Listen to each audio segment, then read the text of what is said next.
So Samsung has dropped a surprise, a new phone with a focus on style with an edge, but what about pricing and who is this new phone for?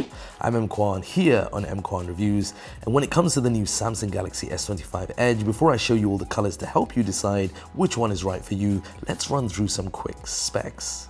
First of all, we're getting this really slim profile, similar to the overall design across the S25 series, but this time more focused on form than specs. This has a slightly more boxy feel with these sharper edges and industrial design, but despite this actually felt comfortable in my hands. But at just 5.8 millimeters thin and weighing just 164 grams, it's ridiculously thin and light, perfect for those that have slim pockets or just don't need a big and heavy phone. Now we also get a large display, 6.7-inch Quad HD display with adaptive refresh, but not that anti-reflective coating we've seen on the S25 Ultra, and it shows here. Now the camera on the back is a dual 200 megapixel main with a 12 megapixel ultra wide. There's no telephoto, but using the larger sensor, Samsung are giving you a 5x optical digital zoom. IP68 for water and dust resistance, and for performance, it's got 12 GB of RAM and either 256 or 512 gigabytes of storage with the respectable Snapdragon 8 Elite for Galaxy with cooling vapor chamber like the S series, though we'll see how it deals with heat and throttling over time. Now, despite its slim design, Samsung have managed to fit a 3,900 mAh lithium battery. It's not a carbon silicon with the new technology, but Samsung is saying with the processor and software adaptations, you'll get solid battery life. Again, something we'll have to test out later. So hit that subscribe button to see the full review when that goes live.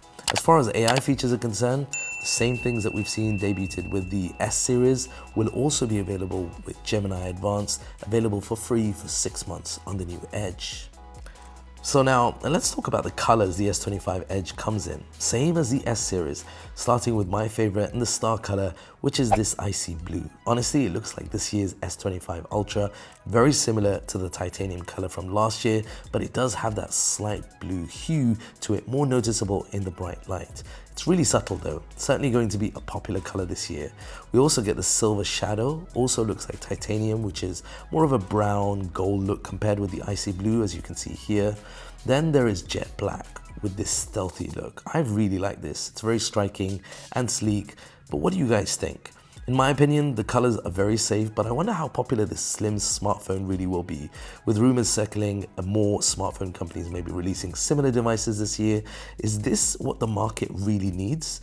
Priced in the UAE starting from 4,299 dirhams for 256 gigabytes, which equates to about $1,100. Does it feel overpriced for a phone that's, more focused on thin and looking cool than specs and performance? I mean, are you excited and planning on getting one of these models? And if so, which one? Leave your comments below. Now go check out this other video. I'll see you there. Follow me on IG to see more tech content and exclusives.